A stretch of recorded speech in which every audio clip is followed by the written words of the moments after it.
Deixa eu ver se tá na frente. Tá na frente. Eu vou colocar assim, ó, pra você ficar com o rosto livre aqui, tá? Aí ficou bonitinho. Bom, estamos informando aos seus seguidores que você iniciou um vídeo.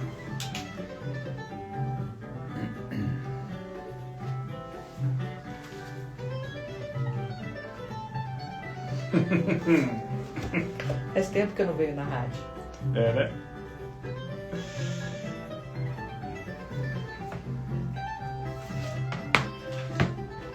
Tem uma aguinha aí, tá? Cuidado, a hora que ela abrir, que é com gás, pode ser que ele dê aquela...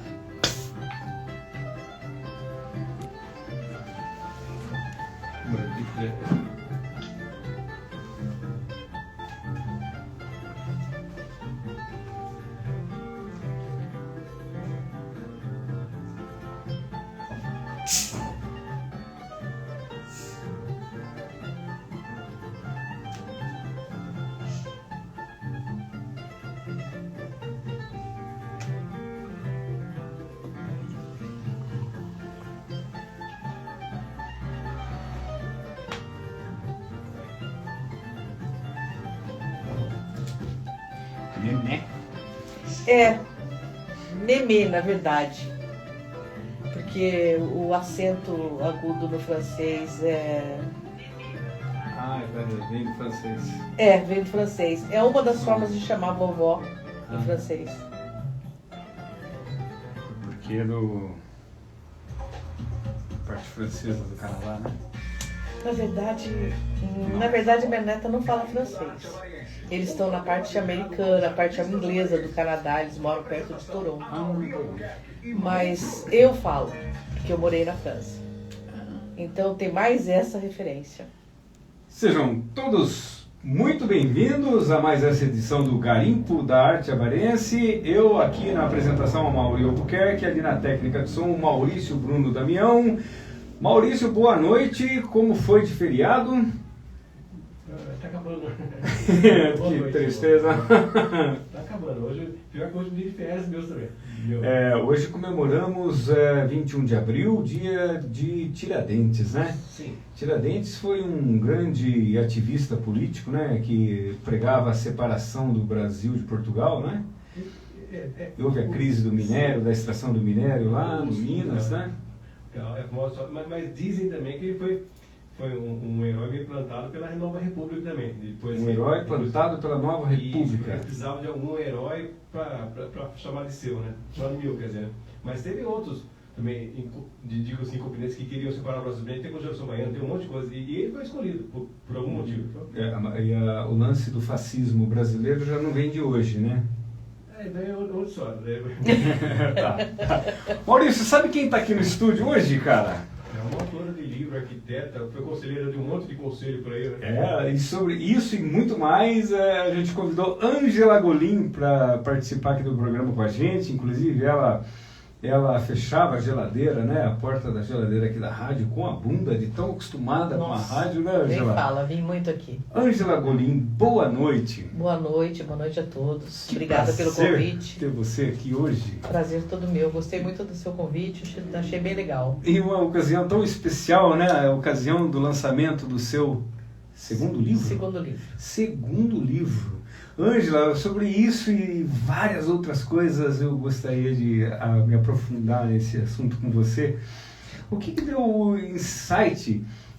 Antes, porém, de entrar abruptamente nesse assunto, eu gostaria que você se identificasse para quem está nos ouvindo aí pelo rádio. Quem é Ângela Golim? Quem é Ângela Golim? Bom, eu moro em Avaré desde 2001, não sou avarense, mas já sou, né? Porque você já moro mais aqui. Né? Eu sou oriense de nascimento, sim, mas eu já morei mais aqui do que em qualquer outro lugar. Ou seja, você é mais avarense? Eu sou mais avarense do que qualquer outra coisa. E gosto de Avaré. Vou falar para você que eu me sinto bem aqui, eu me sinto em casa. Eu sou arquiteta, com formação na área de arquitetura, mas eu atuo mais na área de urbanismo. E, na verdade, eu voltei para a arquitetura em 2009, quando eu comecei a fazer parte do primeiro conselho que eu fiz parte, que foi justamente o Conselho de Patrimônio Histórico, com o DEPAC, convidada pelo Fernando Custódio, que já faleceu. Quem era o prefeito na época? Acho que 2011, era o Joselir? 10. Albarquete. Era o Barquete. Depois eu voltei, depois disso é que eu voltei para arquitetura de verdade. Até então eu trabalhei em hotel há muito tempo. Meu pai era hoteleiro, teve hotel aqui em Avaré. O hotel municipal foi do meu pai durante muitos anos. É mesmo? É, meu pai de 70 na inauguração até 92, no começo de 93, ele foi o concessionário ali, onde hoje é o centro administrativo. Uhum. Então eu frequento Avaré desde 1970, quando eu tinha... Não vou falar quantos anos eu tinha. Eu era quase adolescente nessa época.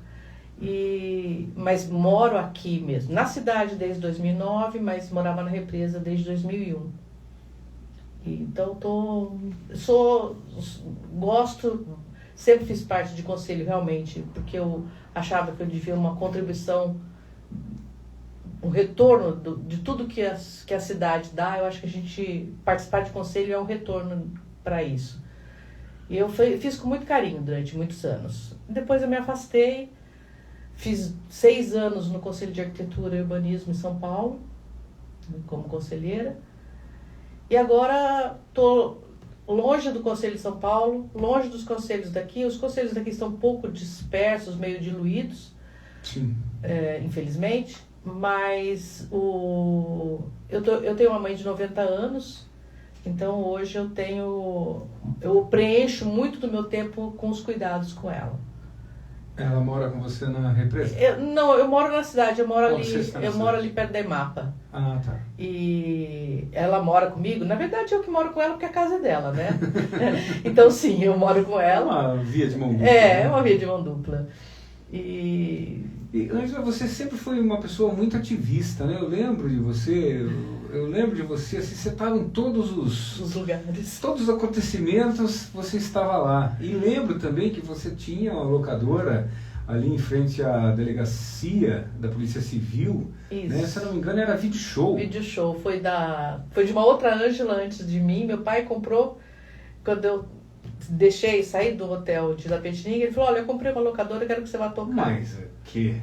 E aí eu vim pra cá, falei assim, vou, né? Eles moravam já aqui há muitos anos, moravam na Represa.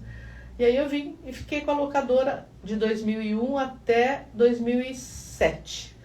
Foi 2006 eu saí, olha, eu tirei ela daqui. Que era antes. Não, então, antes era o seu Adel Kalahani e a ex-esposa dele que chama Ângela, também por acaso nós temos o mesmo nome. Ah, tá. E aí depois eu fiquei esse tempo, meu pai faleceu em 2006, eu tava com ela lá na Costa Azul. Aquela época difícil, né, que a transição de DVD, e aí você comprava o filme que era o último lançamento, eu já comprei pirata, putz, né, era muito complicado.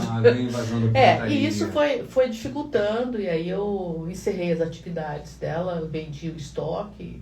Em 2007? Em 2007. E também tinha bastante concorrência, né? Tinha Montanha Vídeo, tinha o Montanha depois se transformou naquela Planeta, né? Que era da Elaine, né? Isso, Mas assim, a gente se conhecia todos os donos de locadora, a gente trocava figurinha, comprava coisa junto. E eu acho que tinha mercado para todo mundo, né? Tinha durante um tempo, tinha. Depois quando se passou pro DVD, a coisa foi diluindo muito, começou a complicar. O Maurício é do tempo em que se alugava o videocassete. Sim, tinha que devolver rebobinado. Não, o vídeo, né? O aparelho. Sim, também. Eu alugava cartucho de Atari, cara. Aí, tá vendo? Eu também. Eu vou contar pra você que eu tinha um videogame que só tinha 2 jogos. Que era, acho que um dos primeiros que teve. Você não tinha nem cartucho, só vinha com aquilo. Você jogava, parecia tênis, assim, bolinha do lado do outro. É o telejogo. Nossa. Tinham três tinha 3, eu só lembrava de 2. Deve ter um que eu não gostava. Futebol e acho que, se não me engano, uma espécie de Pac-Man. Tinha Pac-Man e no meu não tinha o futebol. Aí você baixava o volume zerado. Você tinha no tênis, você tinha a impressão que a bolinha era de borracha. Quando ela batia na parede, assim, você tinha a impressão que era de borracha. Isso foi no final da década de 70, né? Puxa, que legal lembrar disso, olha. Então, mas as locadoras agora, assim, depois, eu acho que a última que acabou fechando foi... Foi o Planeta Vídeo? Não. Foi aqui perto, não foi perto do açougue ali? Isso. Não lembro o nome agora, me fugiu. Sim, até... Na Espírito Santo. Maurício, até fechar, que essa editora que vocês estão falando, essa locadora que vocês estão falando, eles tinham o cartaz do Gosto da Morte fixado na parede lá, que o filme eu deixei lá. E no pedaço que a gente fez, que a gente reuniu um monte de VHS, eu fui lá porque acho que o filho deles lá, ele tirava o bolor e o mofo do VHS lá em Jaú, parece. Eu levei um monte de VHS só para eles tirarem o bolor. Hoje quem faz esse trabalho é o Edel, né? O Edel transforma em DVD ou numa mídia digital, né? Acontece muita gente que tem filme de família, né? Aquelas coisas feitas que você quer guardar as imagens. Eu mesmo já levei coisa pro Edel fazer. Ângela, então, antes de 2001, você trabalhava numa hotelaria em Itapetininga. Eu trabalhei em Itapetininga. Vocês eram proprietários do hotel? Então, sempre é complicado isso, porque meu pai teve vários hotéis, mas ele nunca foi proprietário dos hotéis. Ele era proprietário do recheio. Ele alugava o imóvel, pagava um aluguel, ou às vezes um combinado, que era um combinado de aluguel, mais um percentual sobre o resultado mensal daquela unidade, dependia de cada um. Então, assim, em Itapetininga ele tinha desse jeito, ele tinha dois. Ele tinha o Hotel Colonial e tinha o Iporã, que foi o que eu gerenciei durante 5 anos. Eu montei, quase 6, de 95 até 2001. E antes eu tive uma livraria em Londrina. Ah, você teve também uma livraria? Tive uma livraria em Londrina durante 4 anos. Mas e essa, tipo, ponte aérea, Londrina para Itapetininga? Então, na verdade, o que acontece com a livraria é uma coisa que aconteceu muito com a locadora. No caso da livraria, apesar de Londrina ser uma cidade, na época, com 500 mil habitantes, tinha a UEL e tinha mais o Cesulon, que hoje é um centro universitário, é uma universidade também. A gente tinha uma concorrência porque livro, não sei se vocês sabem, mas livro é tabelado. Livro, quando a editora lança um livro, ela fala assim, este livro custa R$100. Aí eu compro o livro, normalmente, quando é numa ótima oportunidade, por 60. A maior parte das vezes por R$70. Eu posso vender por menos do que 100? Posso. Eu posso vender por mais? Não. Aí você pega e chega em Londrina e chega um Carrefour, um Eldorado, um supermercado muito grande, e ele vende livros pelos 72, por exemplo. Por quê? Porque ele não tem livro porque ele vende livros. Ele tem livro porque ele atrai público. Para ele não faz questão de ter lucro nenhum com o livro, contanto que o livro se pague, tá bom para ele. E ele compra também E ele compra da mesma editora, só que numa quantidade muito grande. Então ele muitas vezes tem um desconto maior. Então isso era uma coisa que dificulta os pequenos, né? Mas isso não foi só para livro, isso foi para CD também. CD também acontece a mesma coisa. Mas quando você está numa cidade como Avaré, você não tem uma diferença muito grande das outras locadoras. Quando você compra, você tem o mesmo preço que eu pagava, o outro pagava. Mas o livro não. O livro o cara vendia muito barato. Realmente muito barato. E aí chegou uma hora que você não consegue pagar as contas, é melhor fechar. Então eu fiquei 4 anos numa livraria. Nunca li tanto na minha vida. Eu sou uma leitora voraz, isso é verdade. Mas eu lia tudo. Claro que tinha coisa que eu lia só a capa, contracapa e as orelhas, né? Eu vou ler um livro de psicologia, porque não é minha área.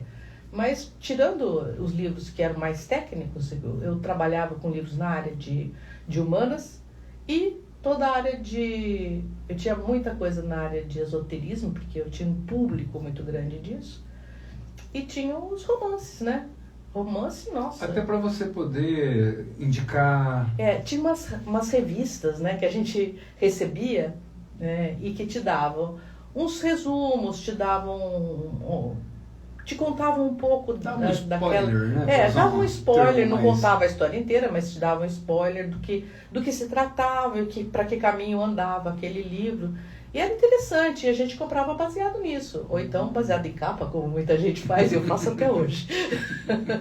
Adoro comprar livro baseado em capa. Acho lindo. Essa capa, aquele livro deve ser ótimo. Às vezes é. Nem sempre.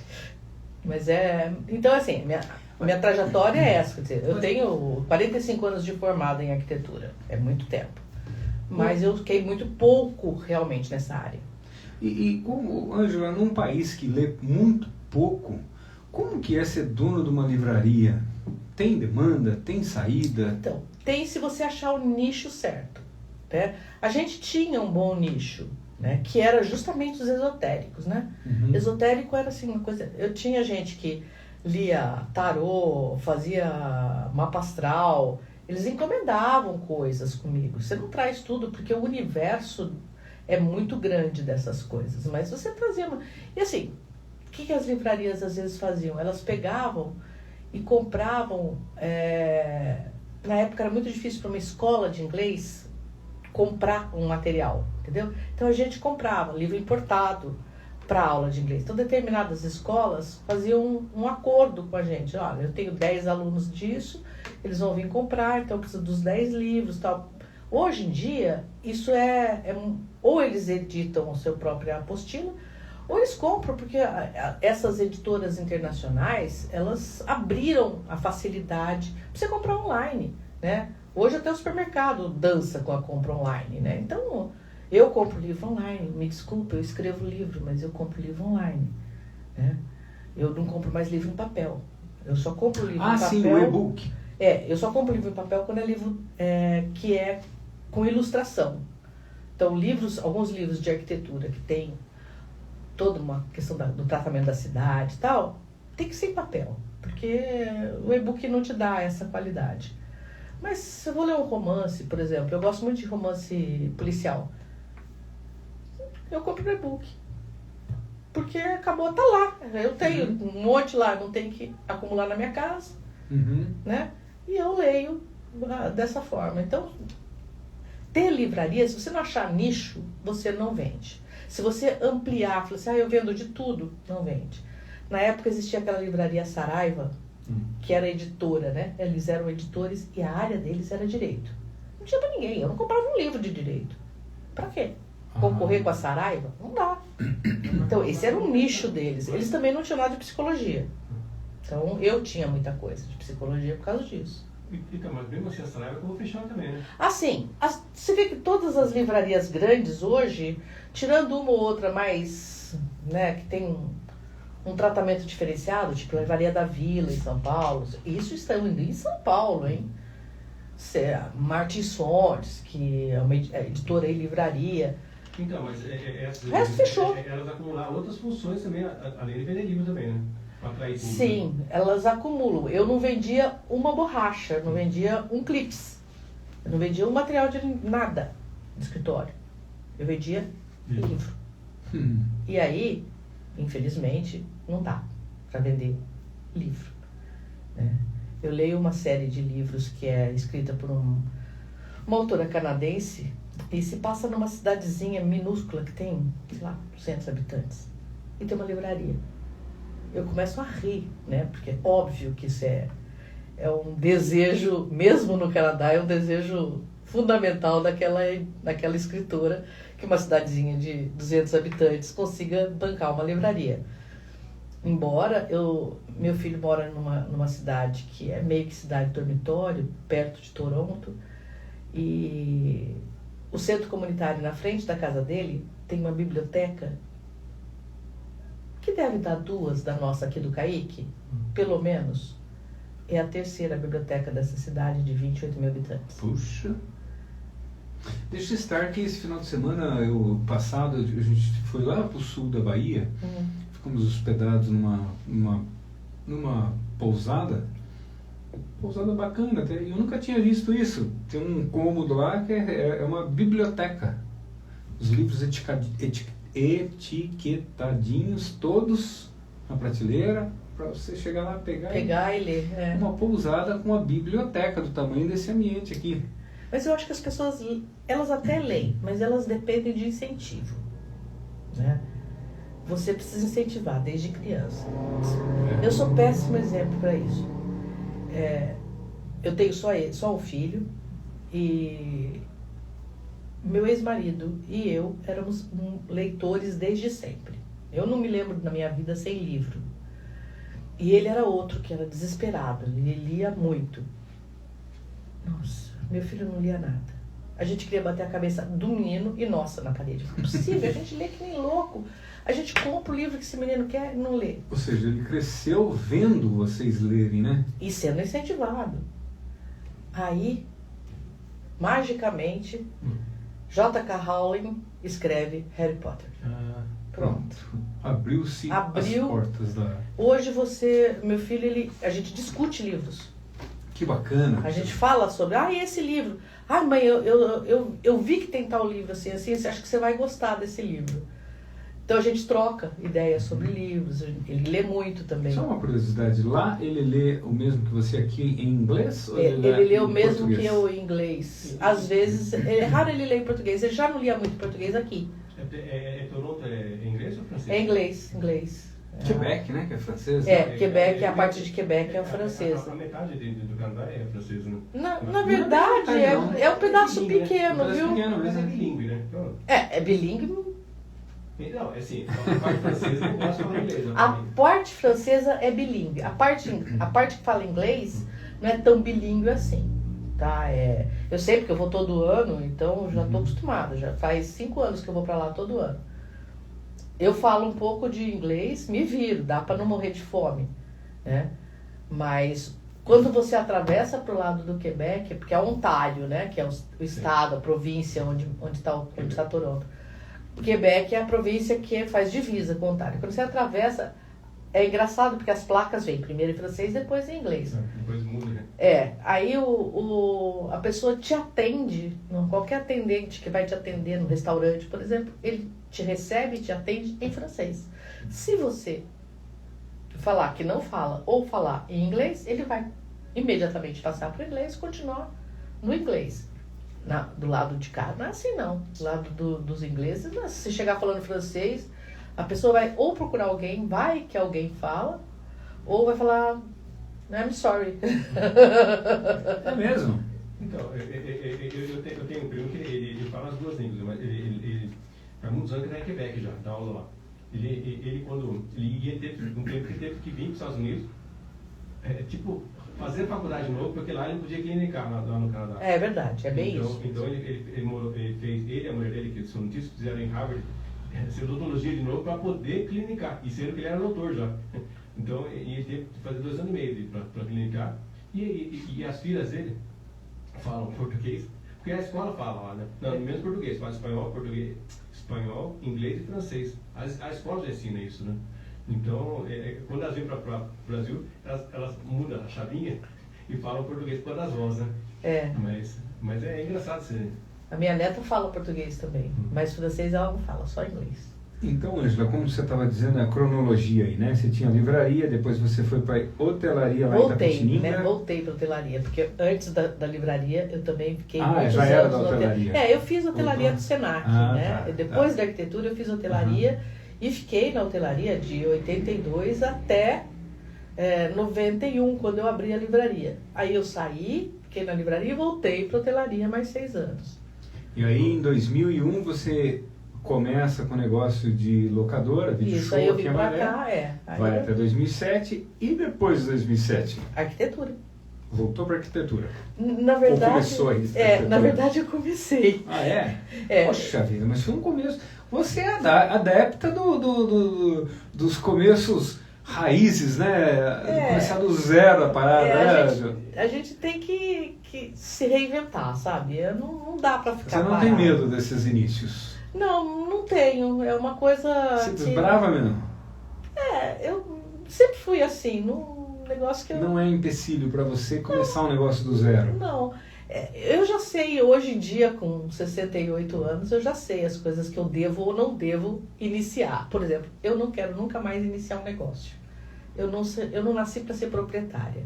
Eu não me incomodo de trabalhar para alguém. Não tenho problema nenhum com isso. Por quê? Olha, eu sou uma boa administradora, eu não sou ruim, não.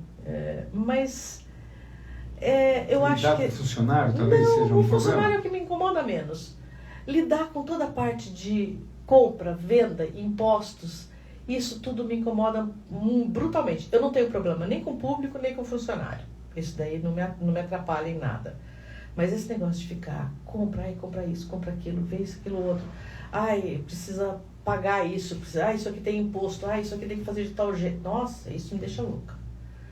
Eu realmente não tenho mais vocação para isso. Eu já passei do ponto. Mas agora eu sou aposentada, vamos dizer assim, né?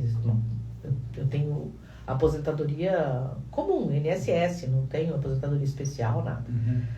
E eu faço alguns trabalhos dentro da área de urbanismo, ocasional, justamente porque eu estou com a minha mãe precisando de mais cuidados. E esse ano eu devo voltar. Agora nós vamos montar uma chapa para concorrer ao Conselho de Arquitetura. Então, se tudo der certo, ano que vem eu estou lá de novo. É uma vez por semana lá. Em São Paulo. Em São Paulo. Em São Paulo? É. O Conselho de Arquitetura é estadual. Então, ele também, como qualquer conselho, a gente é... Consultivo, deliberativo? Não, ele é deliberativo, só que ele, assim, você não é contratado, você não tem salário. Assim. O que a gente tem é uma diária. Eles pagam uma diária cada dia que você vai, para cobrir as suas despesas. Tá. Você vai se manter aqui. É isso, eu vou ficar sua aqui. base continua aqui. Eles pagam a passagem, seja de ônibus ou seja de carro.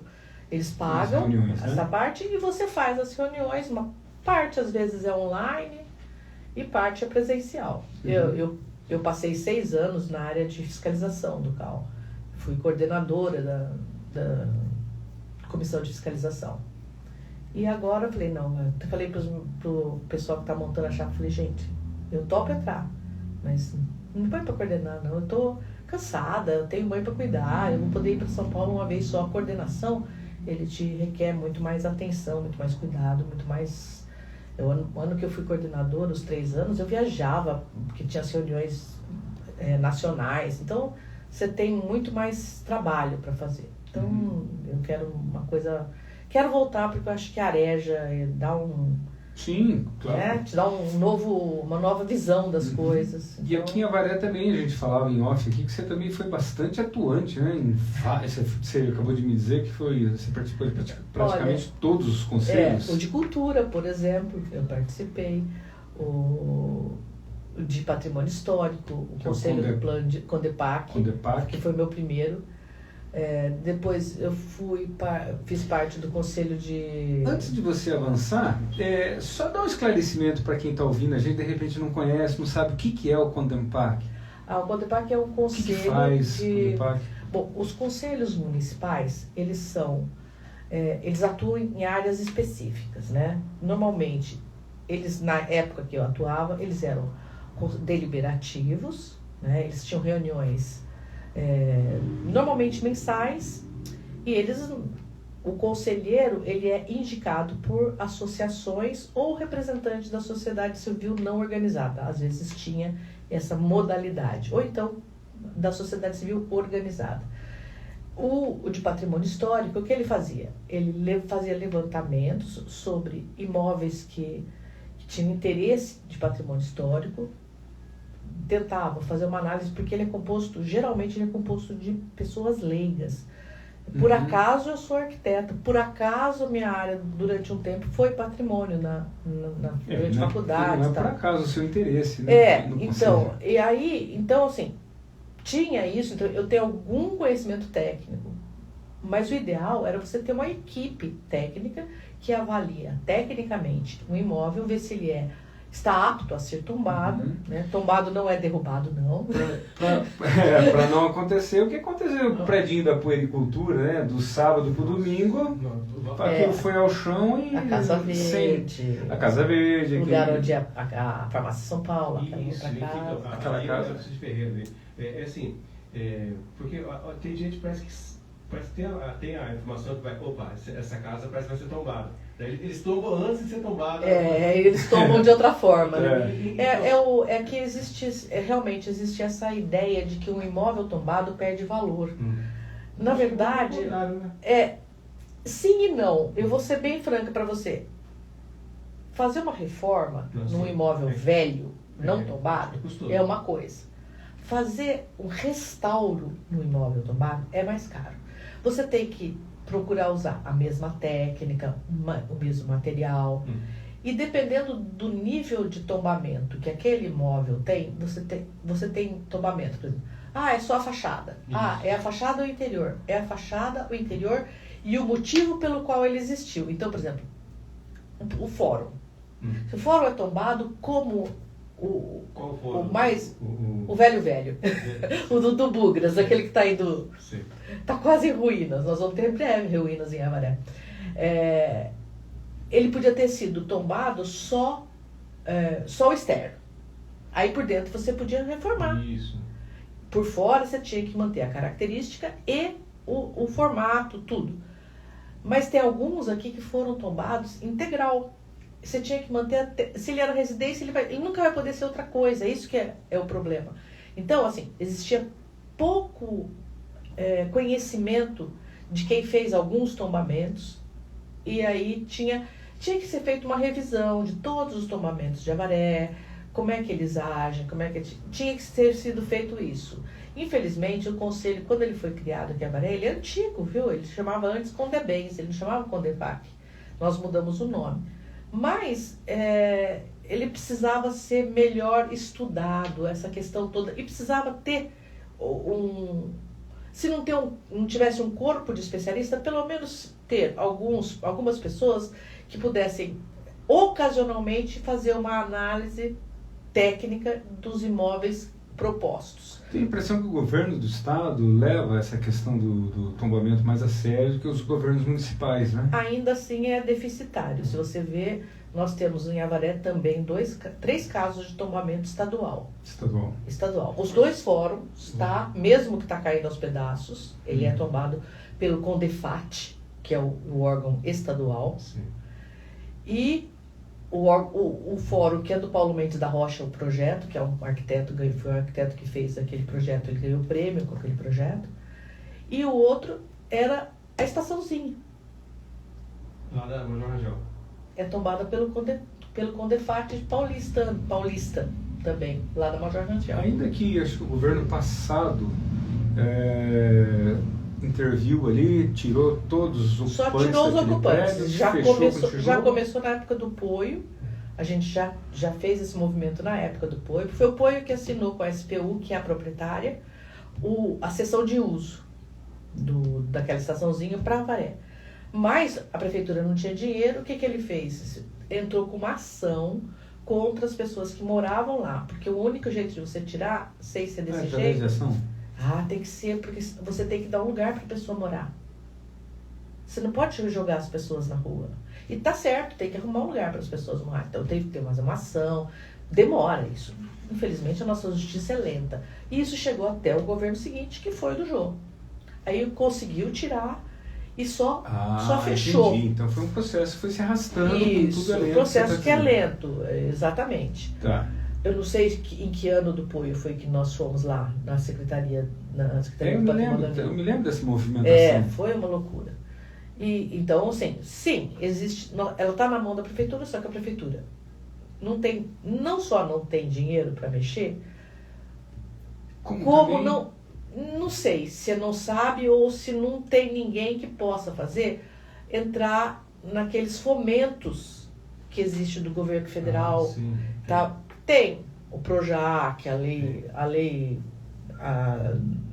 Rouanet e outras cultura, que conseguem te dar fomentos que permitam que você faça determinadas coisas. Os fomentos são específicos, mas eles não são fáceis. Eles têm que ser, não é assim que você chega lá e faz, eu vou fazer esse fomento. Não é assim. Né? Você tem que estudar, você tem que saber como é que faz, tem que ter documentação que você tem que apresentar, já tem que ter o projeto, né? Tem que ter um projeto completo, não é assim, tem um estudo, vamos fazer tal coisa, queremos fazer. Não é. Então, assim, precisa ter empenho para fazer. É possível? É. É difícil? É também. Então, assim, não é o que traz mais visibilidade para os governos? Não é. Mas uma vez conquistado... Pois é, só que do jeito que as coisas estão, nós vamos ter várias ruínas para visitar. Aquilo vai ser derrubado com o tempo, por causa da ação do tempo, né? Vai ser o tempo a derrubar mesmo, porque abandono, assim, lá, e tem outros lugares também, Avaré, também, que poderiam ser restaurados sem Mas enfim, assim, a outra estação perto da tua casa lá. A outra estação, ela não é tombada, mas ela podia ser feita alguma coisa. Eu tive há 15 dias atrás, eu fui a Itu.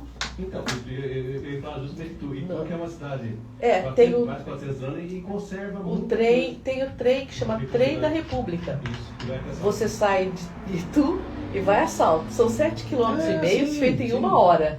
Que delícia. Se você for correndo atrás, você passa o trem.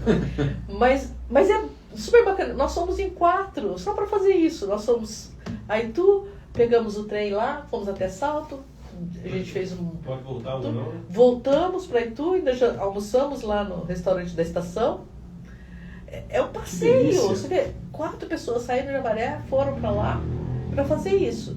Então, é uma coisa que é possível. Você tem opções. E você não precisa ser uma estação velha. Você pode ser a estação que é uma estação da década de 60. É uma estação que tem... Nossa, eu vi muito ali naquela estação. A nossa malha aqui, inclusive eu já andei, já levei o Maurício para andar também, com um trenzinho que você já foi com nós construímos lá. Os malucos da ferrovia? Isso. Um passeio maravilhoso. É divertidíssimo. Eu viciei naquilo. Era madrugadas, a gente fazendo piquenique, 3 horas da manhã, no sábado no meio do mato, com o trenzinho. É maravilhoso. Se a gente pudesse colocar aquilo em funcionamento de alguma forma. Quem dera, eu também acho. Acho que seria muito interessante. Bom para o município. Tinha um movimento grande aqui, né, do ferroviário. Ainda tem o Renascer Ferroviário. Isso. Mas é carérrimo para colocar aquilo em atividade, né? Imagina. Infelizmente. A bitola é a largura, né? Entre um trilho e outro, é de 1 metro. Hoje as locomotivas são 1,5 metro, mas por aí. E para você trocar cada trecho, qualquer coisa. Como é que chama aquela madeira? Dormente. Cada dormente daquele não é brincadeira, não fica barato. A ferrovia é uma coisa impressionante, né? Meu avô era chefe de estação, meu avô paterno. Então, assim, a gente sempre viveu muito perto da ferrovia, na família da minha mãe. E assim, eu sinto muita saudade, eu gostava muito de andar de trem. Que pena, né? Que essa geração não sabe o que é fazer uma visita de Avaré a São Paulo em trem, né? Dormir no trem-leito, nossa, que maravilha. Era uma delícia. Eu também sempre morei perto do trilho, então pra mim, ver aquele negócio lá sem passar nada, pra mim é estranho. E escutar o barulho do trem passar também é uma delícia, apito, né? Às vezes eu escuto bem caminhão, cara. Esse dia eu tava vendo um lance de urbanização que fala que, assim, principalmente as cidades grandes estão perdendo, não só as cidades grandes, mas as cidades médias também, estão perdendo as esquinas. Daí o cara ele faz a tese dele falando de farmácia. Nossa. Assim, toda a casa tinha aquela calçada, tinha aquela árvore na frente, tinha aquela varanda, tudo. É verdade. No fim, vira uma farmácia que tem um estacionamento, que não tem mais calçada para o povo andar, porque você não vai andar num estacionamento, né? E pior que se pensando bem, assim, muitas cidades estão perdendo as esquinas. Farmácia e ótica, né? Ângela, o nosso tempo está voando. E já tem tanta coisa aqui que eu queria perguntar para você. Eu sei também que você, antes de falar disso, eu queria elogiar o seu visual, que você está com uma franja azul, combinando com óculos azul, e que não é brinquedo não, hein? Dá muito trabalho para fazer isso. Muito bacana, viu? Parabéns. E você tem um site no um perfil no Instagram que é o Sabor, Saber e Arte. Eu tive fuçando lá, sabe, para perguntar para você. Eu cozinho. Você é adepta desses pratos especiais da culinária? Eu gosto de cozinhar. Cozinhar é uma das coisas que me relaxa. E eu faço algumas coisas, assim. Eu cozinho no dia a dia. Praticamente todo dia é meu dia de cozinhar em casa. E a gente tem empregada, mas minha empregada não cozinha. Eu faço almoço e normalmente, às vezes faz alguma coisa para o jantar, às vezes a gente come o que... No dia a dia você faz o básico. Eu não sei fazer, eu sei. Ou você já faz esse prato mais incrementado? Tá, hoje eu fiz frango ao curry. Eu faço arroz, feijão, claro. Arroz, feijão, carne moída, tem também em casa. Mas não é todos os dias, não é toda semana. Eu faço cardápio todo domingo para a semana inteira, para saber mais ou menos o que eu vou fazer, para ver o que tem em casa, para não comprar coisa a mais. Não é um cardápio porque eu quero fazer. Não, é só para me orientar Mas eu gosto, eu gosto de fazer. Eu faço muito biscoito, né? O pessoal, de vez em quando eu tô aqui no Natal, eu trabalho pra caramba em dezembro, porque eu faço biscoito de gengibre, que é aquele biscoito típico de Natal, né? Que tem o bonequinho de gengibre e tal. Então, nossa, aquilo lá... Você foge da farinha de trigo ou não? Eu não fujo de nada. Não, eu até me refiro por causa do glúten, né? Eu sou pessoa tradicional. Eu gosto de doce de abóbora com açúcar. É só comer menos.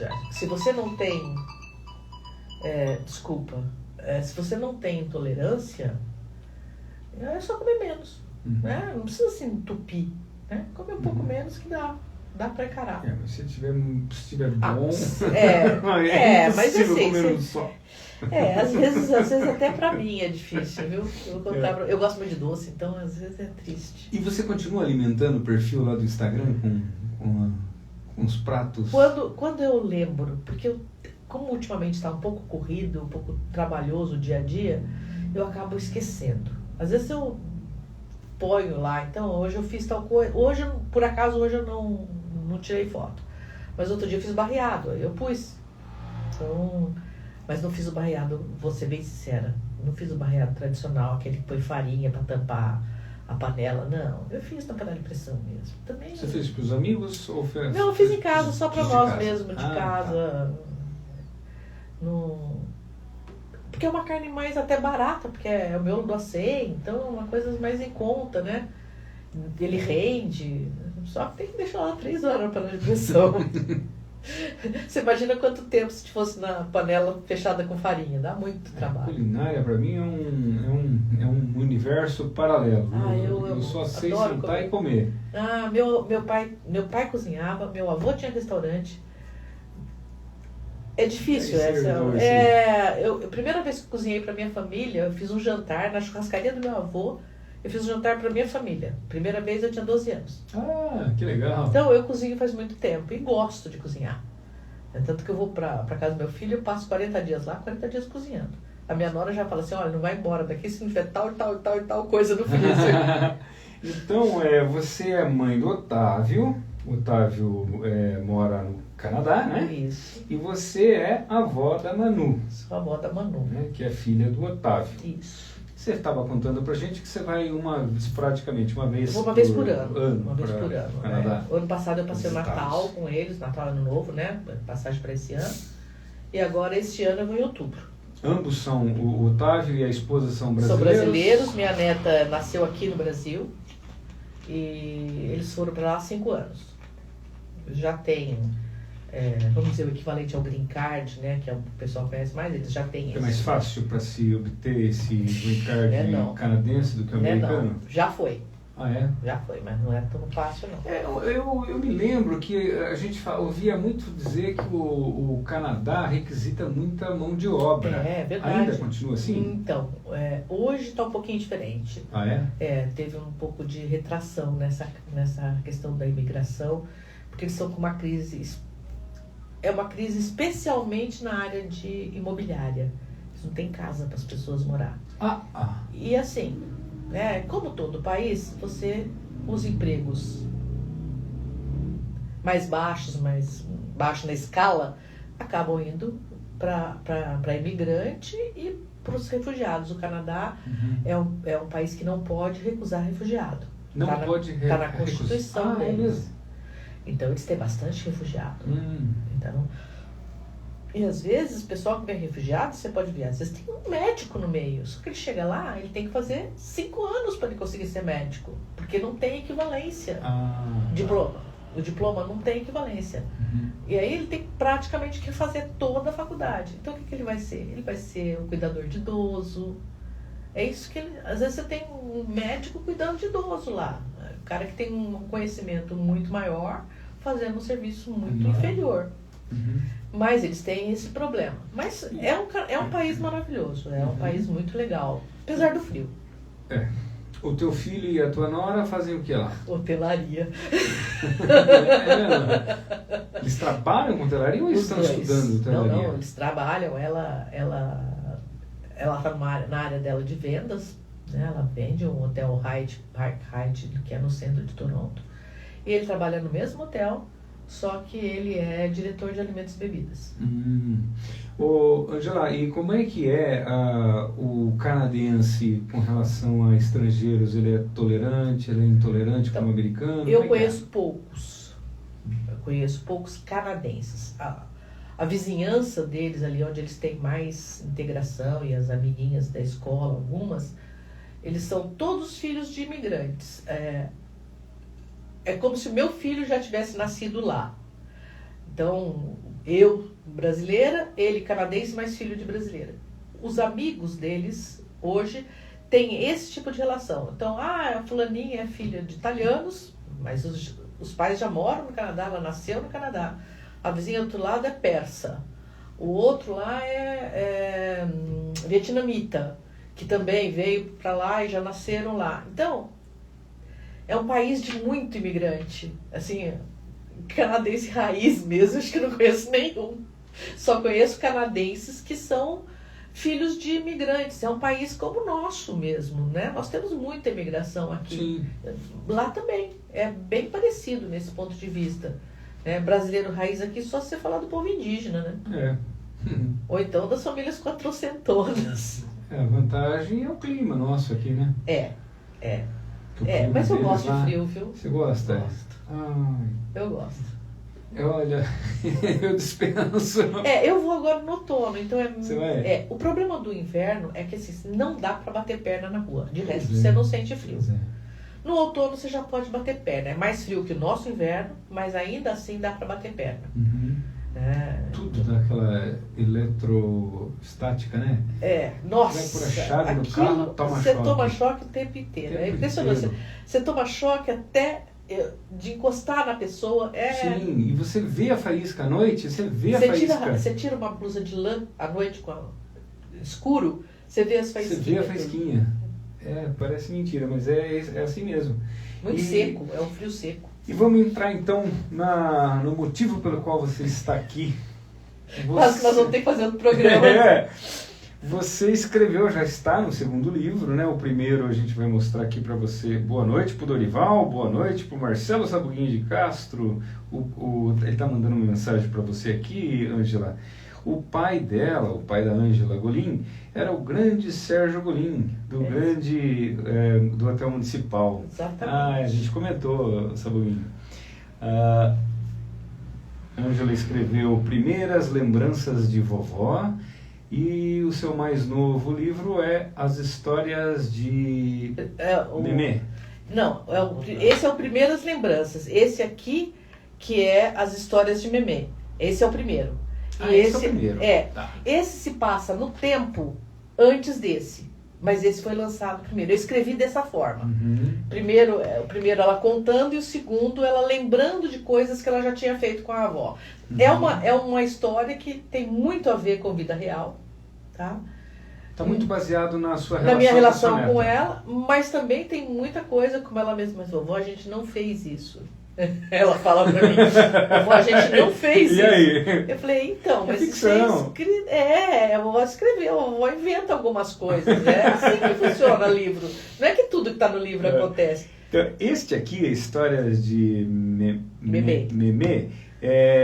Eu li qualquer coisa a respeito de que você fez a sua neta, na época tinha 4 anos, e você fez baseado numa criança de 6 anos. Isso. Até por uma questão de compreensão, né? Você não vai fazer... Primeira vez que eu escrevi, ela tinha 4 anos. Uma criança de 4 anos não vai fazer sentido, né? Já com uma de criança de 6... Embora tenha coisas nesse livro que a gente fez de verdade. A gente realmente fez. Só que a gente fez depois, já estava escrito. A gente não fez antes. Esse aqui não. Esse aqui a gente fez... O que a gente fez aqui, eu escrevi baseado no que a gente já tinha feito. Mas esse aqui não. Esse aqui a gente fez coisas do livro depois que eu já tinha escrito e editado. Aí a gente foi fazer o que dava, né? Porque o que ela falou pra mim, mas isso a gente não fez, é que aqui tem uma história que a gente foi nadar no aquário lá de Toronto. A gente foi nadar dentro do aquário. Teria um programa para nadar dentro do aquário com os peixes. não tem. Isso não existe, é falso, né? Isso é história. Mas é por isso que ela falou, mas a gente não fez isso. Eu falei, nem vamos fazer, porque não é possível fazer isso, né? Mas, sim, aí a gente mistura um pouquinho de ficção. Mas né, eu não li o livro, né? Estou tendo contato com o livro pela primeira vez, mas na história vocês infringem não, as regrinhas ou é permitido? O aquário de Toronto, ele tem muitas atividades fora o passeio que você faz para ver os peixes. Ele tem outras atividades em outros dias, em outros horários. Então eu criei que ele teria essa atividade. Tá? E aí a gente seria uma atividade legal, criada pelo aquário, que a gente teria ido e aderido a essa atividade. Né? Não tem essa atividade, ela não existe na vida real. Como é o perfil da avó no livro? É o perfil da Ângela Golin? É o perfil da Ângela Golin. Como é a Ângela Golin com a sua neta na vida real?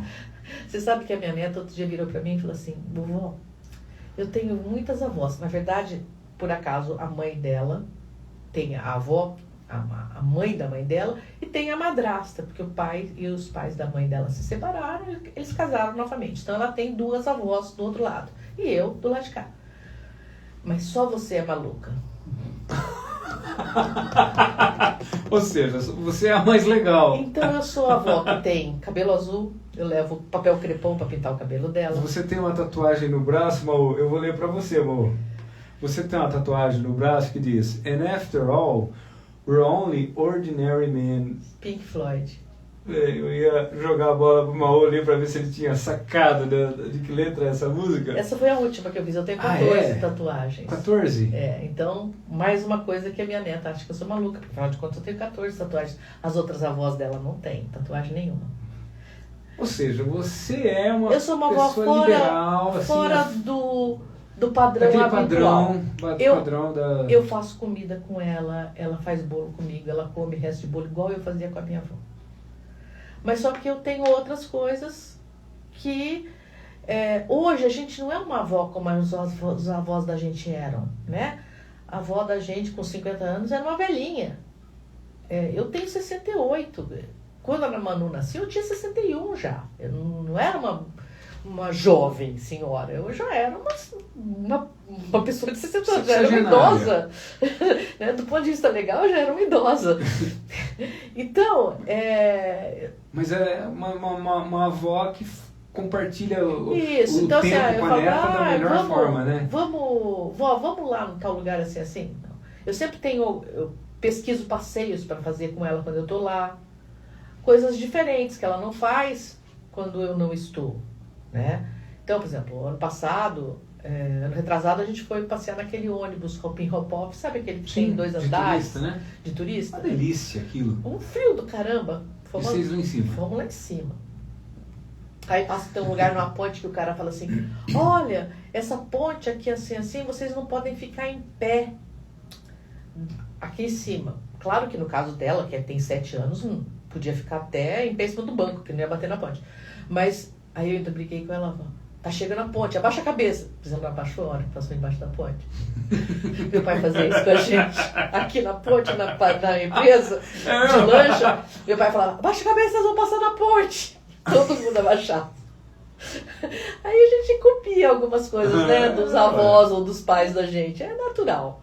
Mas assim, eu sou uma avó que tem uma parte tradicional. Eu dou docinho separado. No dia que eu tô lá, pode comer docinho. Ela faz bolo comigo, come as coisas do bolo. Ela faz biscoito comigo e ela decora os dela. Então, assim, tem esse lado que é tradicional. E tem um lado que é mais diferenciado. Não vou falar pra você que é ousado, porque eu não tenho nem estrutura física para ser muito ousada mais. Mas sim, e também não é liberal no sentido que... Permissivo. É dentro daquilo que eu também... Eu nunca fui muito permissiva, nem com o filho, né? E você falar com ele, vai falar, nossa, minha mãe era brava pra caramba. Mas sim, a gente vai, vamos na piscina? Vamos. Aí vai na piscina, nada comigo. Então, bicicleta no parque? Eu nunca fui no verão, então eu nunca fiz coisas assim muito lá fora com ela. As coisas nossas sempre são, vamos... Indoor. Vamos pegar o trem e vamos pra cidade. Aí normalmente meu filho antes ele trabalhava dentro de casa, home office, e ele ia com a gente. Mas senão a gente pode ir sozinho, depois ele largava a gente no lugar, a gente pegava o metrô e ia para outro lugar. Então a gente faz outras coisas, né?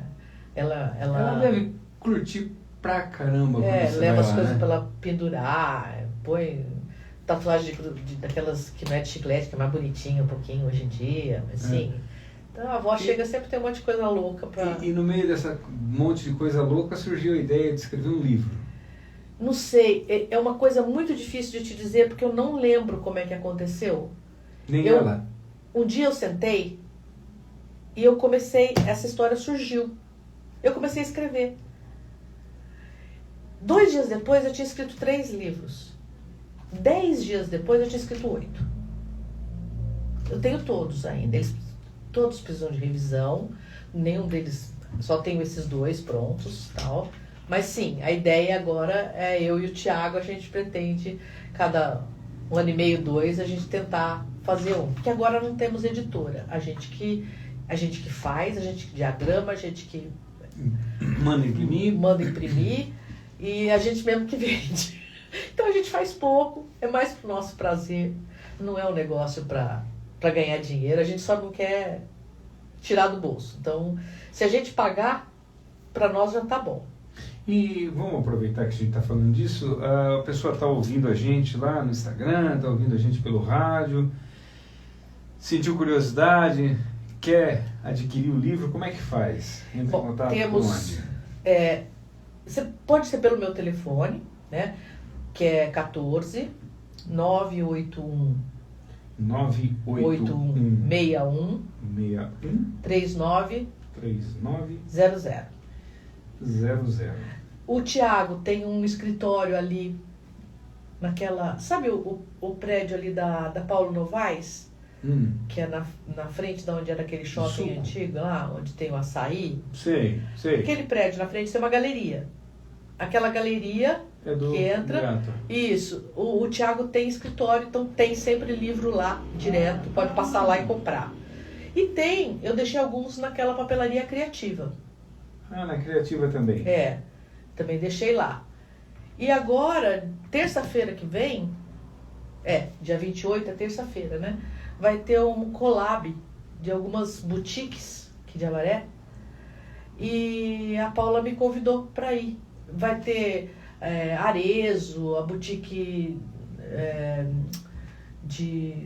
da Andréia Freitas, vai ter, acho que a Rosa Marroquina. Vai ter vários.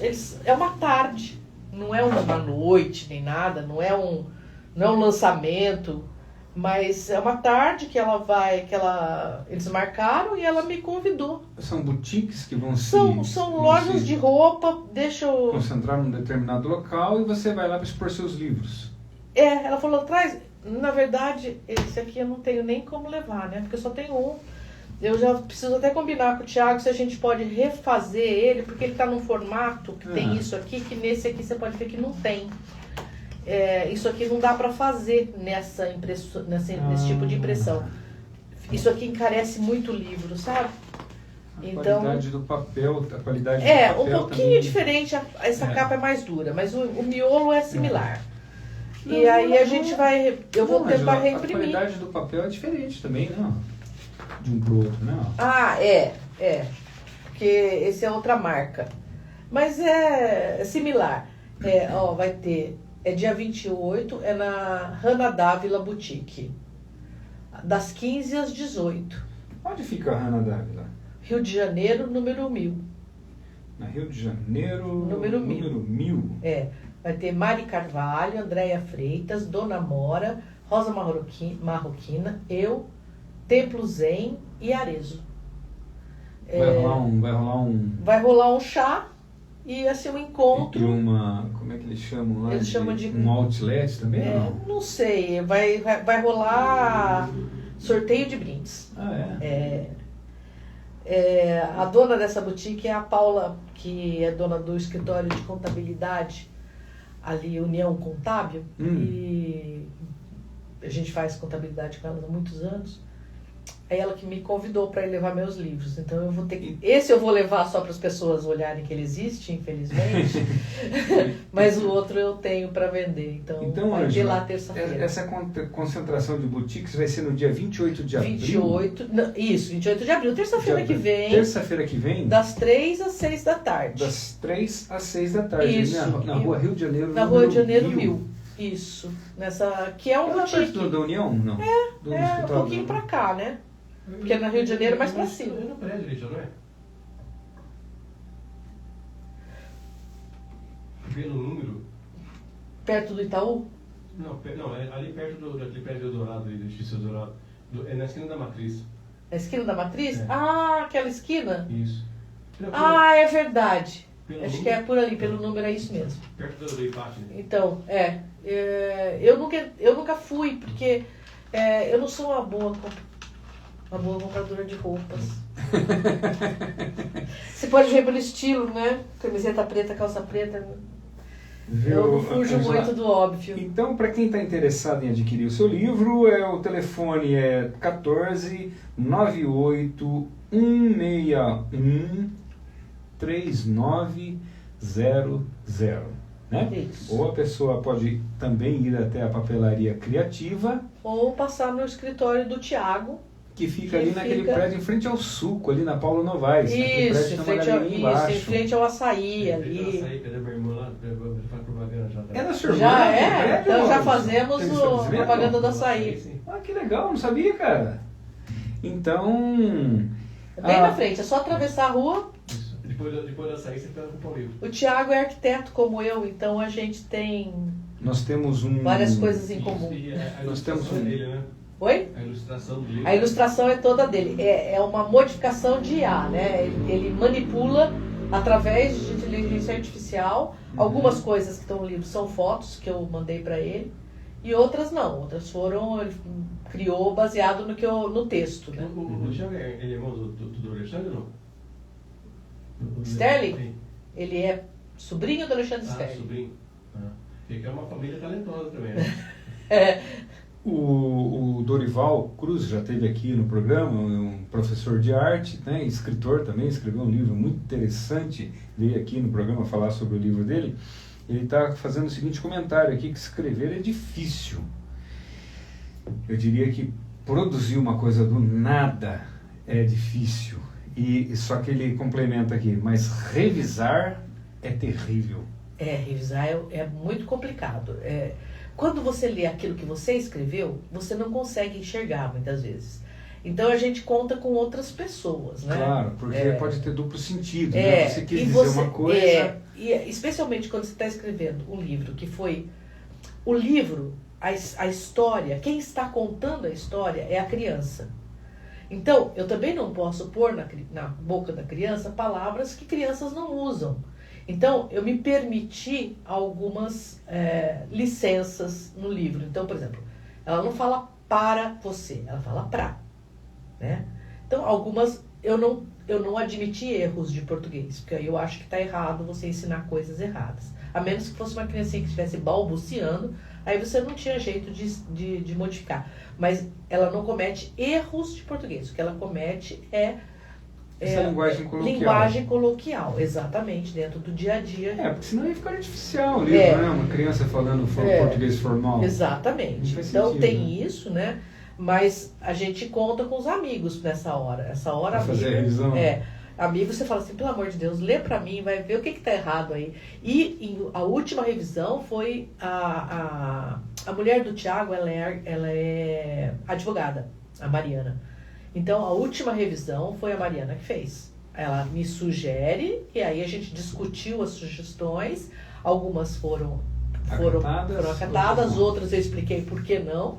Uhum. E aí a gente editou o livro assim. Mas esse livro é totalmente feito integralmente por nós, né? Nós que fizemos tudo. O Tiago que diagramou, eu escrevi, ele ilustrou, a Mariana revisou. E a gente mandou imprimir. E foi aprovado pela Manu? A Manu, pois é, pra você ver, né? Depois desse livro, ela falou assim, mas vovó, é verdade? Isso aqui você não foi lá.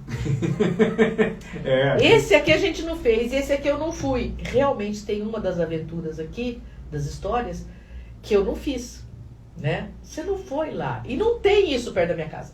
Eu falei, então, tinha perto da outra casa, né? Porque eles já estão morando no segundo lugar, né? Eu falei, tinha perto da outra casa, mas você nem lembra, porque você tinha 3 anos só. Aí a vovó misturou as duas coisas. Porque a criança, ela é assim, ela franca, né? Ela é direta. Mas, de maneira geral, ela gostou. De maneira geral, ela gostou. E ela se enxergou no personagem da Manu do claro. livro? Não. Bom, além de todas as ilustrações do Thiago, são... né? É a cara dela, né? Esse aqui ela leu várias vezes. Ela leu não, ela pediu pro pai dela ler. Por quê? Ela lê, mas em português é muito difícil para ela. Ela lê em inglês. Ela fala português, mas lê, ela não... É assim, ela aprendeu a ler como se estivesse lendo em inglês. Então ela ia pôr as historias. Tá? Então, ela entende. Se você falar as histórias, ela foi vai... alfabetizada em inglês. Então, assim, ela fala português, ela entende o que você fala.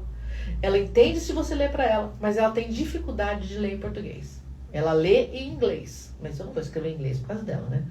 Até porque eu não sei escrever em inglês nesse nível. Mas apesar da dificuldade, ela consegue ter uma compreensão 100% sozinha, 100% do livro?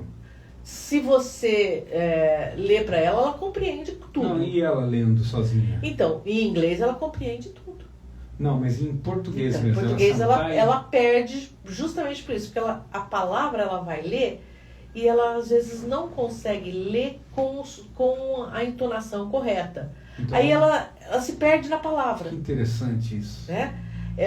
A gente já discutiu isso, né? Que uma ideia mais para frente, quando ela tiver com a alfabetização bem estabelecida em inglês, colocar ela numa alfabetização em português, para ela aprender o português, não só de ouvir e de falar, aprender o português, para ter o português realmente como uma segunda língua completa, assim como eles têm o inglês com aqueles certificados que eles têm que ter para trabalhar lá, para conseguir o visto, eles tinham que ter o certificado de proficiência na língua. Então eu acho que quando ela for mais velha, tem que fazer de português também, para ela ser realmente bilíngue. E ela fala com sotaque? Às vezes. Depois que ela conhece bem as palavras, aí ela vai aos poucos habituando. Mas às vezes é muito engraçado. Ô, vovó, está frio hoje. Mas agora ela já não fala mais o frio, ela já está falando frio normal. E qual que é a língua que os pais se comunicam com ela em casa? Tudo em português, em casa é obrigatório. Em casa é obrigatório em português. Se bem que assim, ela brinca em inglês. Ela vê vídeos, ela vê coisas igual toda criança em inglês. Ela brinca com outras amiguinhas brasileiras, que eles têm, o grupo de brasileiros que eles têm, que eles frequentam, são amigos e tal. Ela brinca com as brasileiras, ela brinca em inglês. Então, assim, às vezes ela fala pra você, ela vai explicar, ela fala pra você o negócio em inglês. Já faz parte do... tem que desligar a chave e ligar para o português. Aí, o português para ela é artificial. Quando eu estou lá, inglês, né? Quando eu estou lá, ela fala bastante português. Ela uma vez saiu comigo e falou assim, eu tive que perguntar umas coisas, vi algumas coisas na rua, fui no supermercado com ela. Eu ocasionalmente dirijo lá. Não gosto muito, mas quando preciso eu faço. E ela virou para mim e falou assim, você fala inglês? Porque ela só me vê com eles. E com eles eu tô sempre em português. E raro a gente tá... Agora que eles têm esses amigos que são vizinhos, que são de outras línguas, que falam inglês, né? E ela estranhou o fato da avó falar inglês. Ela estranhou que a avó dela falava inglês. Além de tudo, ainda essa avó louca fala inglês. E você não fala inglês com ela, Ângela? Não, eu não falo inglês com ela. Eu aproveito quando eu tô lá para ela melhorar o português dela. Então, se eu estiver, por exemplo, a gente foi numa festa E na festa, não era uma festa de brasileiros. Era uma festa que tinha gente cuja língua para acessível era o inglês. Então, se eu vou falar com ela uma coisa que todo mundo está ali, eu vou falar em inglês. Mas se eu estou com ela, eu falo em português. Se estamos nós duas, falo só em português. Dentro do carro, dentro de casa, só em português. Só em português. E eles têm esse hábito, que é o que fez ela ter um português. Ela se comunica super bem em português. Uhum. Ela não tem dificuldade. Mas ela é 7 anos? Vai fazer 8 agora. Uma criança de 7 anos é quase que natural. Assim, quando era criança, a gente morava em São Paulo, né? E você sabe que... Você falava paulista, né? Assim... o Maurício também morava lá em São Paulo. E quando a gente vinha passar as férias em Avaré, a gente não percebia que a gente trazia com a gente vamos dizer assim, o sotaque de lá. Então a gente falava aqui, aí meus primos, a molecada da rua aqui, zoava com a gente, tirava sarro da gente, né? Do jeito diferente da gente falar. Mas em um mês de férias vocês estavam tudo falando igual. A gente já estava fluente aqui, né? Então quando a gente voltava para lá, a gente era motivo de chacota lá. Porque a gente falava perto, garfo, porta. Eu pego com uma relativa facilidade também sotaque. Meu pai era gaúcho. Então, quando eu fui morar na França, eu fui morar com uma moça que era minha prima. Todos gaúchos. O apartamento tinha 4 pessoas e eu, todos gaúchos. Onde? Paris? Paris. Eles moravam perto de Orly, mas grande Paris, vamos dizer assim. E um mês depois que eu estava lá, eu telefonei para casa. Naquela época dava um trabalhão, né? Década de 80, trabalho, não é que nem hoje. Nos anos 80 você foi morar em Paris? Fui em 81. Desculpa. Eu terminei a faculdade em dezembro de 79, em setembro de 80 eu fui para Paris. Que bacana, já. E voltei em fevereiro de 82, 1 ano e meio. Que bagagem. Puxa. Então, fui para fazer uma pós-graduação lá, que eu não fiz. Você se embrenhou na vida cultural parisiense? Na verdade, ali? Não, tem uma história triste, romântica e triste por trás disso tudo, que eu não vou contar hoje. Mas sim, eu fui mas eu fiz, eu era babá, eu cuidava de criança, eu tinha um monte de atividades, né? Na França eles chamam babá de au pair também ou não? Au pair é quando você mora no lugar onde você trabalha e você normalmente troca pela locação do espaço que você usa, né? Porque na França, em Paris especialmente, tem muitos prédios que ainda tem um apartamento que fica lá no teto, sabe, assim, naquele forro. Os apartamentos estavam lá, assim, a pessoa comprava esse apartamento, tinha direito a um quarto lá que era para empregada.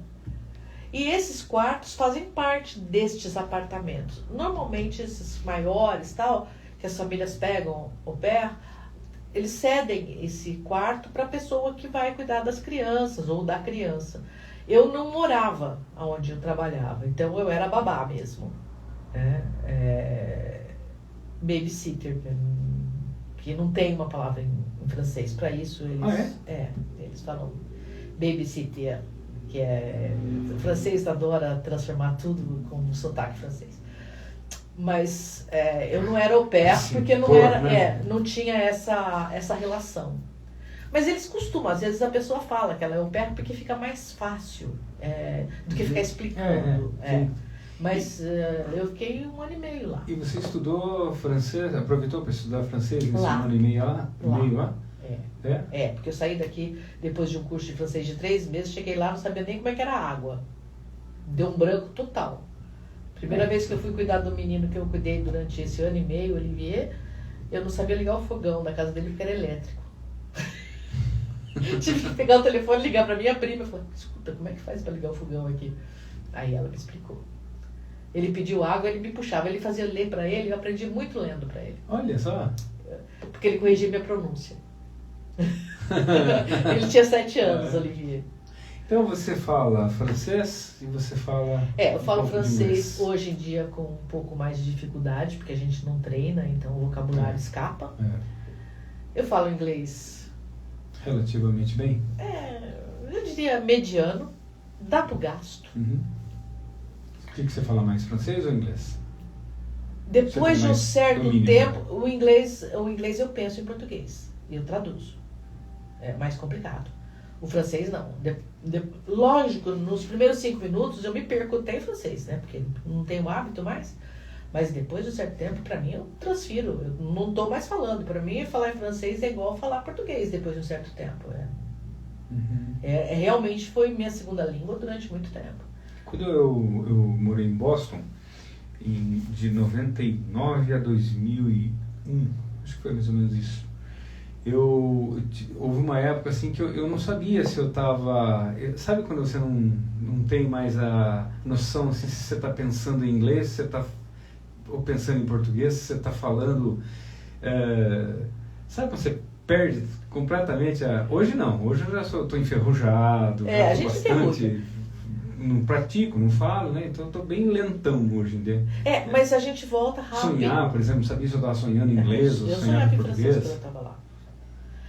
Para mim, uma das características mais fáceis de saber se você está bom na língua mesmo é ouvir rádio.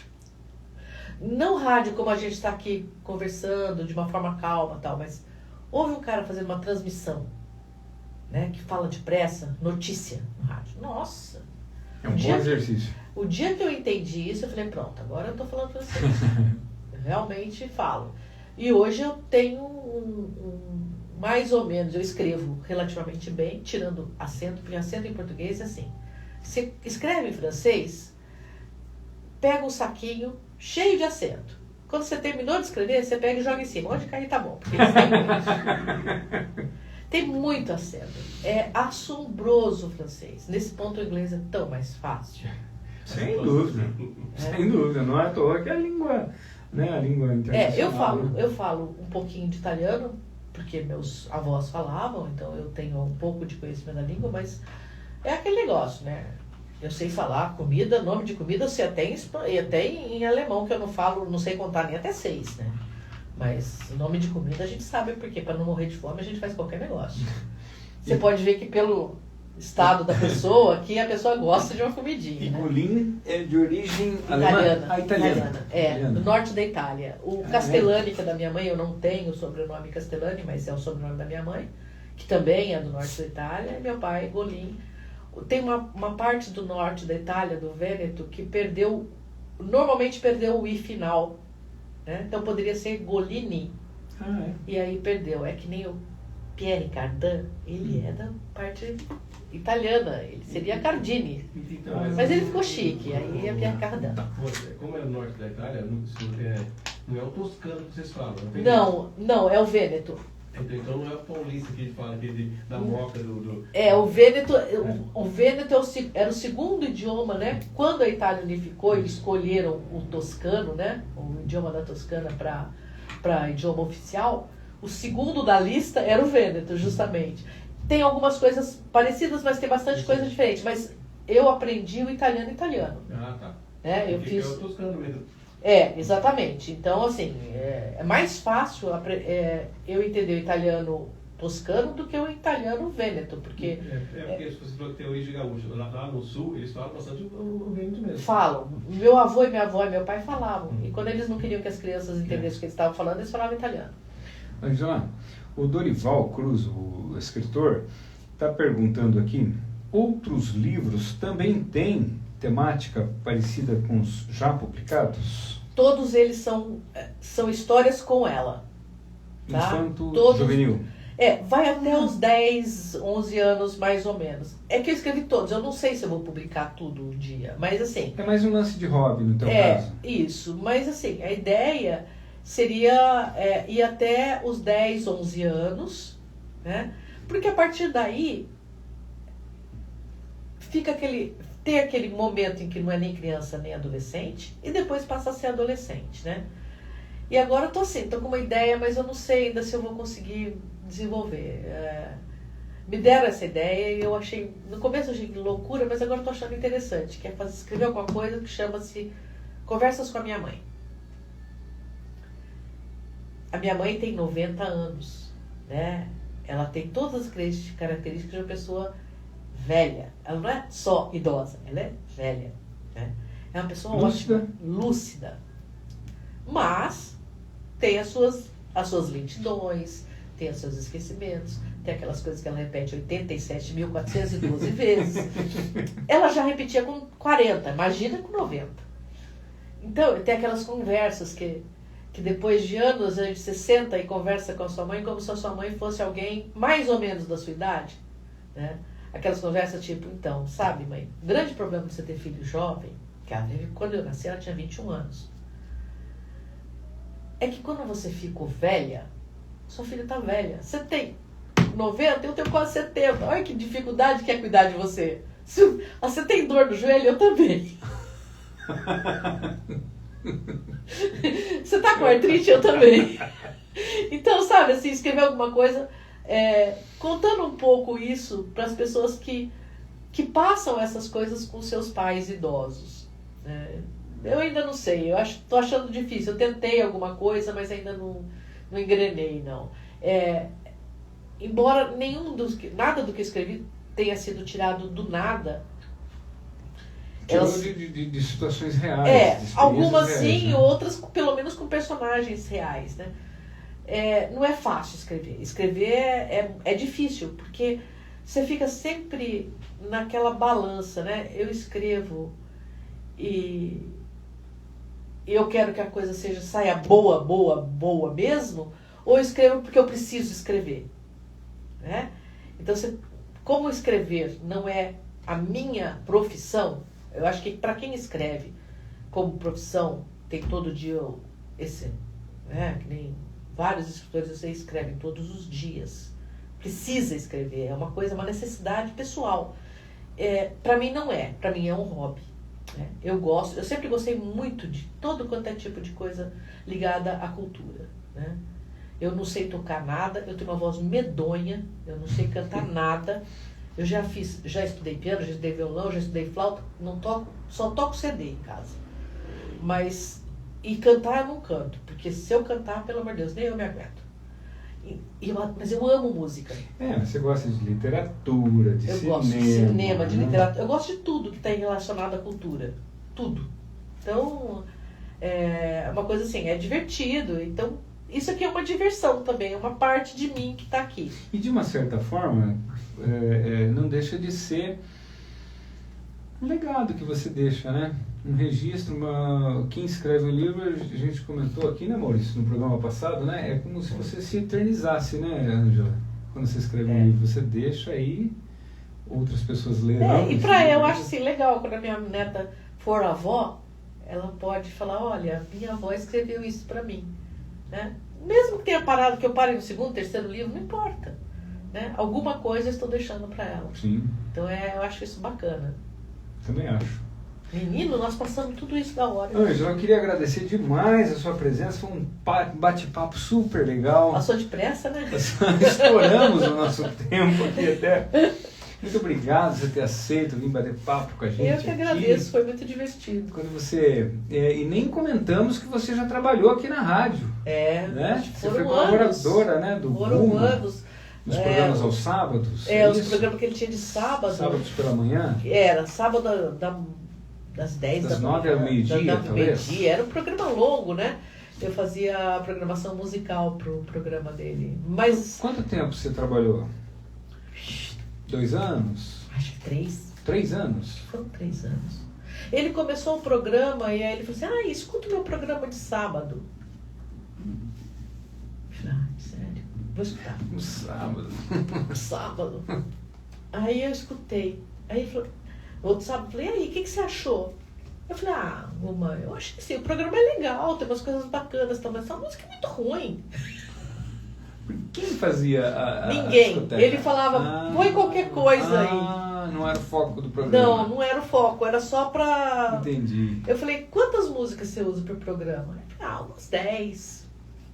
Falei, vamos fazer o seguinte, eu faço programação pra você de graça. Não vou cobrar nada, o seu programa não tem custo, não vou cobrar nada. Eu te dou 12 músicas por semana, com temas variados. Às vezes, por exemplo, morreu tal pessoa. Morreu o Odair José. Você fazia um programa só com música do Odair José. Então não tinha uma coisa, é só rock. Não. Era. A gente ia de Rei Conif ao Dair José, passando por tudo que estivesse no meio. Que é mais fácil, né? Mas a gente fazia justamente isso, era uma programação de 12 músicas para todo sábado. Então, eu ainda tenho guardado as programações. Ah, é? Eu tenho no computador. O Cristiano de Oliveira, outro professor de arte também, está dizendo aqui, ó, que da hora, Ângela. Aprendi muito com ela no Conselho de Cultura. Ela é foda com PH. Escrevendo aqui, ó. Grande abraço. Faz tempo que eu não vejo o Cristiano. Abraço também. O Cristiano também é colaborador aqui, às quintas-feiras, ele, o Maú e o Marcos Virgílio Cri fazem um programa aqui às quintas-feiras, das 8 às 9. Obrigado pela. Eu escuto rádio quase sempre só no carro, então não é toda hora que eu. Toda a programação que eu escuto. Porque eu. Você ouve rádio cidadania no carro? Eu ouço rádio cidadania no carro. Porque ficar entre nós não. Eu não queria tocar nesse assunto, mas é difícil, né? É difícil. Eu também, eu padeço desse mal também. Eu tenho um pendrive no carro que quando não estou ouvindo nada que me interessa, eu taco o pendrive. Eu já uso aquelas plataformas de no meu carro velho, não tem, não aceita a plataforma tipo que eu falo, né? Tipo streaming. Eu acho que não tem. O carro 2010, modelo 2011, antigão da minha mãe, o Corolla. Eu adoro aquele carro, mas ele tem umas coisas, umas velharias, né? Ele tocava CD, né? Tem os watts lá para CD? Só que não funciona. Eu tenho um monte de CD, mas não funciona. CD eu tenho bastante ainda. Falando em velharia, tem gente que usa o telefone fixo. Ele aproveitou e mandou uma lá. E quem ligou aqui foi o Gilson, mandou um abraço para você, o Gilson. O Gilson Câmara Filgueiras. Ei, Gilson. O Gilson é um... O Gilson é outro, faz um milênio que eu não vejo. Eu andei muito com essa história de ter ido para o Conselho Estadual. Eu trabalhei muito nos últimos 3 anos do Conselho. Eu não conseguia, não parava. Eu estava, quando eu estava agora, eu estava morta. E agora, com esse negócio dos cuidados com a minha mãe, da ajuda que ela precisa, você sai muito pouco. Distanciando, né? Eu de manhã faço exercício 7 horas da manhã, a hora que eu tenho tempo, e depois você engata numa coisa, tira da cama, cozinha, isso e aquilo. Quando você senta para descansar, aí você assiste um pouco de jornal, às vezes você até dorme na frente da televisão. De tão cansado que você tá. Mas é isso. Eu gosto de fazer essas coisas. Eu já fiz muito artesanato, já fiz outras coisas, já fiz muito desenho também. Mas no momento Você é uma mente inquieta, não? Eu não tenho muita parada para essas coisas. Mas eu gosto de fazer, gosto de estar. Você é uma pessoa, que signo que você é? Eu sou leonina. Você é leonina?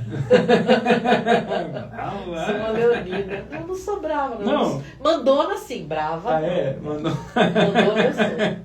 Você perguntar para minhas irmãs, ela fala assim, ela é mandona.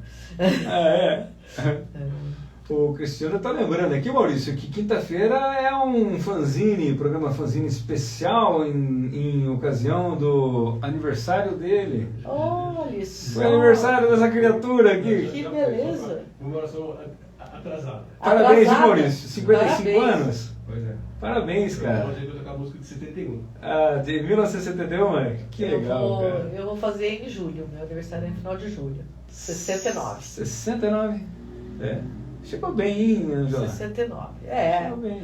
O meu corpo sabe que eu tô com 69, tá? Né? Ele não mente. Não mente. Todo dia ele tá ali pra ele te lembrar, fala ali, né? Você pensa que você vai acordar sem dor hoje? Não. Mas tá dando pra aguentar o tranco ainda. Não dá assim, subir numa escada, subir em árvore. É mais complicado. Se a árvore for baixinha, a gente dá um jeito, Mas a cabeça você tá sempre mantendo ela nativa, a cabeça voa. Duas coisas importantes, né, até para retardar o envelhecimento, é o fortalecimento das pernas, né, e também exercícios cerebrais, né. O pessoal fala, você vai na academia, você precisa estar querendo emagrecer? Eu falei, não, eu quero chegar Eu quero ir a pé para a cova. Ô, louco! Eu quero ir a pé para a cova. Eu quero chegar no banheiro sozinha. Porque você vai em banheiro de rodoviária, você precisa ter força na coxa. Não tem jeito. Então, gente, tem que ir. Tem que ir. Eu detesto academia. Eu detesto esse exercício físico, detesto academia, mas eu entendo que é necessário. Eu tô indo lá precisa toda noite. Manter uma certa regularidade para que seu corpo, você não perder musculatura, aquela coisa que todo mundo já sabe. Naturalmente já perde, né? Naturalmente. Então tem que fazer, né? Às vezes a gente escapa, né? A minha cama fala comigo de manhã. Ela fala, ai, hoje não, boba. Tá tão bom aqui. Você já foi ontem. Você vai trocar isso aqui pro exercício? Olha só, olha que delícia, tá chovendo lá fora. Vai não. Aí eu brigo com ela e vou. Às vezes eu cedo. Eu sei como é que é. Maurício, vamos encerrar? Tem que encerrar. Obrigado mais uma vez, Ângela. Imagina, eu que agradeço. Obrigado pelo convite. Foi super legal, viu? Foi muito divertido. E quando você estiver aí escrevendo outro livro, quando você estiver prestes a lançar uma outra parada qualquer, dá um alô pra gente, vem aqui. Claro. Lançar. Vamos fazer, sim. Será um prazer. Contar mais o resto da história. Aquela parte triste, não. Valeu. Valeu, Mauro. A gente volta terça com quem mesmo? Terça-feira que vem? Dani Oliveira, né? Dani Oliveira, verdade. Tava me esquecendo já. Fechando abril, né? Verdade, é isso aí. Fechando abril, olha, acabou mais um mês. Então até terça que vem, quinta-feira com o Franzinho. Isso aí. Ângela, vou pedir para você permanecer sentadinho aí, que nós vamos fazer uma fotografia, tá? É uma fotografia remota.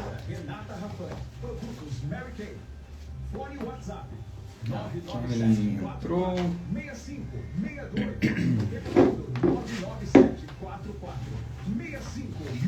Esse aqui é para sair na foto, tá? Tá. Escolhe. Chega no... Tem o delay aparecer. Tem o delay aparecer? Isso aqui tá onde você quer ver, ó. Bom, eu já tô aparecendo lá. Coloca pra frente aí. CYM853, canal 285, Cidadania FM. Abaixa, você consegue abaixar um pouquinho? Eu consigo cortar aquele ao vivo lá. Vai demorar agora. Já achou ele aqui. www.radiocidadania.com.br. Foi? Ai. Valeu, galera! Cidadania FM, sempre junto com você.